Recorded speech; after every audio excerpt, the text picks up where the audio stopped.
Hello friends, welcome to freedom world. ഇന്ന് നിങ്ങളോട് ഞാൻ പറയാൻ പോകുന്നത് കേരളത്തിന്റെ വാണിജ്യ തലസ്ഥാനം എന്നറിയപ്പെടുന്ന എറണാകുളത്തെ പറ്റിയാണ്. അപ്പോൾ നമുക്ക് വീഡിയോയിലേക്ക് പോകാം.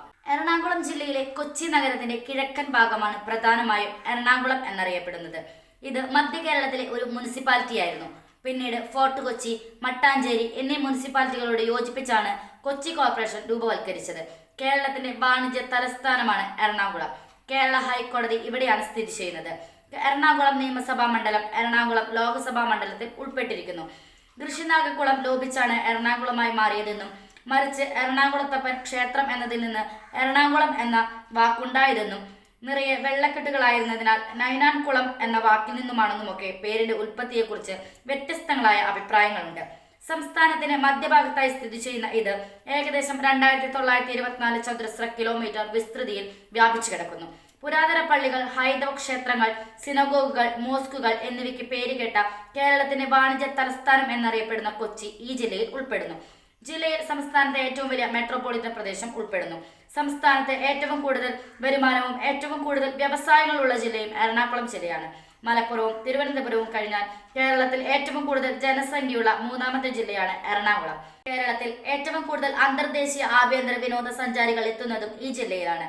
എറണാകുളത്ത് ഏറ്റവും കൂടുതൽ സംസാരിക്കുന്ന ഭാഷ മലയാളമാണ്. ഇംഗ്ലീഷ് വ്യാപകമായി ഉപയോഗിക്കുന്നു. കൂടുതലും ബിസിനസ് സർക്കിളുകളിൽ 2012 100% ബാങ്കിംഗ് അല്ലെങ്കിൽ അർത്ഥവത്തായ സാമ്പത്തിക ഉൾപ്പെടുത്തൽ ഉള്ള ഇന്ത്യയിലെ ആദ്യത്തെ ജില്ലയായി എറണാകുളം മാറി. പുരാതന കാലം മുതൽ ദക്ഷിണേന്ത്യയുടെ രാഷ്ട്രീയ ചരിത്രത്തിൽ എറണാകുളം ഒരു പങ്ക് വഹിച്ചിട്ടുണ്ട്. യഹൂദർ, സിറിയക്കാർ, അറബികൾ, ചൈനക്കാർ, ഡച്ച്, ബ്രിട്ടീഷുകാർ, പോർച്ചുഗീസ് നാവികർ എന്നിവർ കൊച്ചി രാജ്യത്തിലേക്കുള്ള കടൽപാത പിന്തുടരുകയും പട്ടണത്തിൽ അവരുടെ മതിപ്പ് അവശേഷിപ്പിക്കുകയും ചെയ്തു. ജില്ലയെ 3 ഭാഗങ്ങളായി തിരിച്ചിരിക്കുന്നു. യഥാക്രമം കടൽ തീരം, സമതലങ്ങൾ, കുന്നുകളും വനങ്ങളും അടങ്ങുന്ന താഴ്പ്രദേശം, മധ്യപ്രദേശം, ഉയർന്ന പ്രദേശവും എന്നിവയാണ്. ഈ ജില്ലയുടെ സസ്യജാലങ്ങൾ ഉഷ്ണമേഖലാ പ്രദേശമാണ്. കനത്ത മഴയും മിതമായ താപനിലയും ഫലഭൂയിഷ്ടമായ മണ്ണും സമൃദ്ധമായ സസ്യങ്ങളെ പിന്തുണയ്ക്കുന്നു. താഴ്ന്ന പ്രദേശമായ തീരപ്രദേശത്താണ് സാധാരണ സസ്യങ്ങളിൽ പലതും കാണപ്പെടുന്നത്.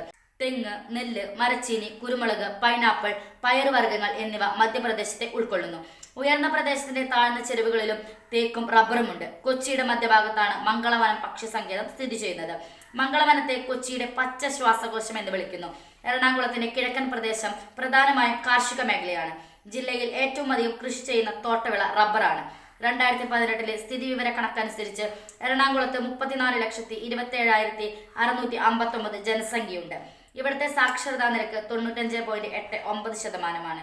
ഈ ജില്ല കേരളത്തിലെ ഏറ്റവും പുരോഗമിച്ച ജില്ലയായി കണക്കാക്കിയിട്ടുണ്ട്. ആലുവയിലെ ആലുവ മഹാദേവ ക്ഷേത്രത്തിലെ ആലുവ ശിവരാത്രി ഉത്സവം രാജ്യത്തിന്റെ വിവിധ ഭാഗങ്ങളിൽ നിന്നുള്ള ആളുകളെ ആകർഷിക്കുന്നു.